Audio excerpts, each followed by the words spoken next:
Hi students, welcome to Study with Basic channel.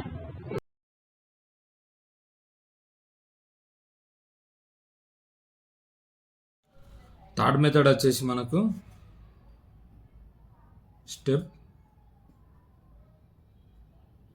Deviation method. ఓకేనా, step deviation method. Step డీవియేషన్లో కూడా same మనకు ఇంకా ముందు నేను చెప్తాను. సేమ్ మనకు ఇచ్చిన దాన్ని రాసుకోవాలి. ఫస్ట్ టేబుల్ అయితే పెన్సిల్తో నీట్గా డ్రా చేయాలి. టేబుల్ నీట్గా వేస్తేనే మార్క్స్ మంచిగా వస్తాయి. ఓకేనా, first one class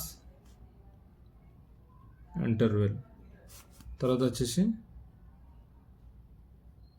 frequency denoted with FI, తర్వాత వచ్చేసి క్లాస్ మార్క్స్ XIతో డినోట్ చేస్తాం. తర్వాత వచ్చేసి DI అంటే డీవియేషన్. DI అంటే XI మైనస్ A. ఓకేనా, డీవియేషన్. తర్వాత వచ్చేసి స్టెప్ డీవియేషన్ని మనం దేంతో డినోట్ చేస్తాం అంటే UI equal to deviation by H. ఓకేనా, తర్వాత వచ్చేసి FI UI చేస్తాం అన్నట్టు మనం. ఓకేనా, యాజ్ డిస్గా సేమ్ టేబుల్. దీంట్లో మనకు ఎక్స్ట్రా ఏం పెరిగింది, step deviation denoted with UI కాబట్టి UI పెరిగింది. మళ్ళీ FI UI అనేది కామన్ ఇంటూ చేయాలి కాబట్టి మనం. ఓకేనా, ఇప్పుడు క్లాస్ ఇంటర్వెల్స్ మనకు ఇది లాస్ట్ స్టార్టింగ్ అంటే స్ట్రేట్గా మనకి ఎంత కావాలో అంత అనేది మంచిగా డ్రా చేసుకోవాలి పెన్సిల్తో. ఓకేనా, మన క్లాస్ ఇంటర్వెల్స్ ఇచ్చారు 10 to 25. ఎంత ఇచ్చారు, 2 ఇచ్చారు. తర్వాత 25 to 40 3. తర్వాత 40 నుంచి 55 ఎంత ఇచ్చారు, 7 ఇచ్చారు. తర్వాత మనకేంటిది 55 to 70 6. తర్వాత 70 నుంచి 85 6.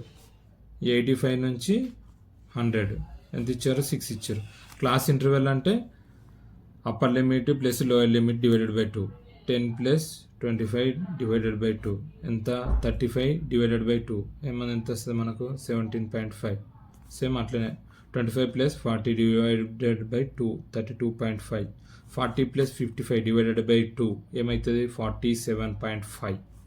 తర్వాత 55 ప్లస్ 70 డివైడెడ్ బై 2 62.5.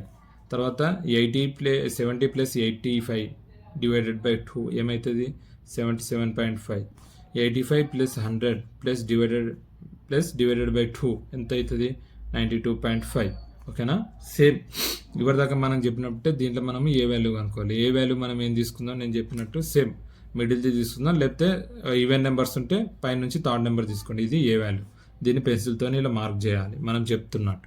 ఇప్పుడు DI అంటే ఏంటిది, XI మైనస్ A. XI ఎంత, 17.5 minus 47.5 is equal to minus 30. ఇక్కడ 32.5 మైనస్ 47.5 ఏమవుతుంది, మైనస్ 15. 47.5 మైనస్ 47.5 0. ఇక్కడ 62.5 మైనస్ 47.5 ఏమవుతుంది, 15. 77.5 మైనస్ 47.5 ఏమవుతుంది, 30. 92.5 మైనస్ 47.5 ఏమవుతుంది, 45. ఇది DI. ఓకేనా, DI అనేది మనకు డీవియేషన్, గుర్తుంచుకోండి డీవియేషన్. తర్వాత వచ్చేసి మనము UI కనుక్కుందాం. UI అంటే DI బై H. H అంటే ఏంటిది, size of the class interval. Size of the class interval అంటే H వాల్యూస్ మనము ఇక్కడ నేను రాస్తున్నాను. Size of the class interval అంటే H వాల్యూ ఎలా కనుక్కోవాలంటే upper limit minus lower limit. ఓకేనా, ఎంత అప్పర్ లిమిట్ ఫస్ట్ తీసుకుందాం, 25 మైనస్ 10 ఎంత, 15. ఓకేనా, H వాల్యూ వచ్చేసి మనకు 15 అన్నట్టు. ఓకేనా, upper limit minus lower limit. ఇప్పుడు ఇక్కడ ఏమైతే డీవియేషన్ మైనస్ 30 బై H అనేది ఎంత, 15. ఇప్పుడు ఇది ఏమవుతుంది, -2 అవుతుంది. ఓకేనా, అట్లనే చేయాలి. -15 బై 15 ఏమవుతుంది, -1. 0 by something 0. 15 by 15 1. 30 by 15 2. 45 by 15 3.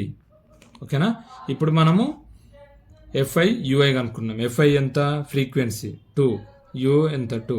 2 2 जा 4 -4, 3 into 1, 3 into -1 -3, 0 into something 0, 6 1 जा 6, 6 2 जा 12, 6 3 जा 18. ఓకేనా? ఇప్పుడు ఇక్కడ మనకు సరే టేబుల్గా అనుకున్నాం. దీనికన్నా ముందు మనకు ఫార్ములా తెలవాలి. ఫార్ములా ఏంటిది? Step deviation formula. Step deviation formula mean mark, step deviation in mean. ఓకేనా? X bar. దీనికి ఫార్ములా ఏంటిది? ఏ ప్లస్, ఓకేనా, ఇవరిదాకా మనం చేసిందే sigma f i u i by sigma f i into h. ఇవరిదాకా హెచ్ అన్నది. ఇవరిదాకా మనకు స్టెప్ డీవియేషన్లో ఏమైందని అంటే డైరెక్ట్ మనము A plus sigma f i u i f i d i తీసుకున్నాము డివైడెడ్ బై సిగ్మా ఎఫ్ఐ అన్నాం. ఇప్పుడు ఏమైంది? U i step deviation u i d i ప్లస్లో యుఐ వచ్చింది ఇంటూ హెచ్ వచ్చింది. ఇప్పుడు ఇక్కడ మనకు తెలిసిన వాల్యూస్ ఏంటిది? ఏ అంటే ఎంత మనకు 47.5, సిగ్మా ఎఫ్ఐ యుఐ అంటే ఇది ఎఫ్ఐ యుఐ కాబట్టి ఇప్పుడు ఇవి అన్నిటిని ప్లస్ చేయాలి. సిగ్మా ఎఫ్ఐ యుఐ అని చేస్తే ఏమవుతుంది? -4 -3 -7, అది -7. తర్వాత ఇది ఏంటిది? 6 + 12 18 + 18 36. ఇప్పుడు -7 36 ఏమవుతుంది మనకు ఆన్సరు? 29. ఓకేనా?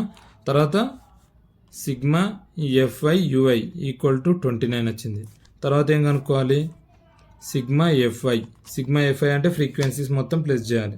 Sigma FI 2 + 3 5, 5 + 7 12, 12 + 6 18, 18 + 6 24, 24 + 6 30. సిగ్మా ఎఫ్ఐ ఏమైంది? 30 అయింది. తర్వాత మనకు ఇంకోటి హెచ్ వాల్యూ కావాలి. హెచ్ అంటే మనం upper limit minus lower limit చేస్తే 15 వచ్చింది. ఇప్పుడు అన్ని వాల్యూస్ ఉన్నాయి మన దగ్గర. ఇప్పుడు మనం స్టెప్ డీవియేషన్గా అనుకుందాం. ఏ అంతే ఎంత? 47.5. ఓకేనా? ప్లస్ సిగ్మా ఎఫ్ఐ యుఐ అంటే వాల్యూ ఎంత? 29 డివైడెడ్ బై సిగ్మా ఎఫ్ఐ అంటే ఎంత వాల్యూ? 30 ఇంటూ హెచ్ వాల్యూ ఎంత మనకు వచ్చింది? 15. ఓకేనా? 15 1 जा 15 2 जा. Okay, 47.5 plus 29/2. ఓకేనా? 29/2 దాంట్లో ఇప్పుడు మనకు అక్కడ ఏమొస్తుంది? 14. ఇది చేస్తే మనకి ఎంత? 14.5 వస్తుంది. 47.5 ప్లస్ 14.5 ఆన్సర్ ఎంత వస్తుంది మనకు? 62. ఇవరిదాకా వీడియోస్లలో చూసుకుంటే మీరు మీన్ వాల్యూ చేసినప్పుడు డైరెక్ట్ మెథడ్లో చేసినప్పుడు 62, డీవియేషన్లో చేసినప్పుడు 62, స్టెప్ డీవియేషన్లో చేసినప్పుడు కూడా 62. అంటే వాల్యూ అనేది ఆన్సర్ ఎక్కడ చేంజ్ కాదు, చేంజ్ అయ్యేది ప్రాసెస్ ఒక్కటే. కాబట్టి వాళ్ళు డైరెక్ట్ మెథడ్ అడుగుతుర్రా, డీవియేషన్ మెథడ్ అడుగుతుర్రా, స్టెప్ డీవియేషన్ మెథడ్ అడుగుతుర్రో క్వశ్చన్ ప్రాపర్గా చదవాలి. ఓకేనా? డైరెక్ట్ మెథడ్లా నార్మల్, ఒకవేళ వాళ్ళు ఏం అడగలేరు, డైరెక్ట్ ప్రాబ్లం ఇచ్చి సాల్వ్ చేయమన్నారు కాబట్టి అది ఎన్ని మార్క్స్? 2 మార్క్సా, 4 మార్క్సా, 7 మార్క్సా, 6 మార్క్సా, 5 మార్క్సా, ఏ మార్క్స్ బట్టి అది. ఒకవేళ అది 5 మార్క్స్ 7 మార్క్స్ అట్లా అనుకుంటే స్టెప్ డీవియేషన్ చేయండి. 4 మార్క్స్ అట్లా అనుకుంటే డీవియేషన్ మెథడ్ చేయండి. 2 మార్క్స్ అనుకుంటే డైరెక్ట్ మెథడ్ చేయండి. ఓకేనా? ఏ మెథడ్ చేసినా ఆన్సర్ సేమ్ వస్తుంది. కాకపోతే మార్క్స్ బట్టి మెథడ్ చేయడము అలవాటు చేసుకోండి. అట్లా చేసుకున్నారో మీకు ఈజీగా ఉంటుంది. ఇది స్టెప్ డీవియేషన్ మెథడ్. ఈ 3 మెథడ్ల కమింగ్ ఎక్సర్సైజ్లో కూడా ఇవే మెథడ్స్కి రిలేటెడ్గా ఉంటాయి. ఓకేనా? దాంట్లో కూడా నేను మీకు ప్రాబ్లమ్స్ చెప్పడానికి ట్రై చేస్తాను. దీంట్లో ఏమైనా డౌట్స్ ఉంటే మీరు కామెంట్లో మెన్షన్ చేయొచ్చు, నేను మీకు క్లియర్గా ఎక్స్ప్లెయిన్ చేస్తాను. ఓకేనా? Thank you.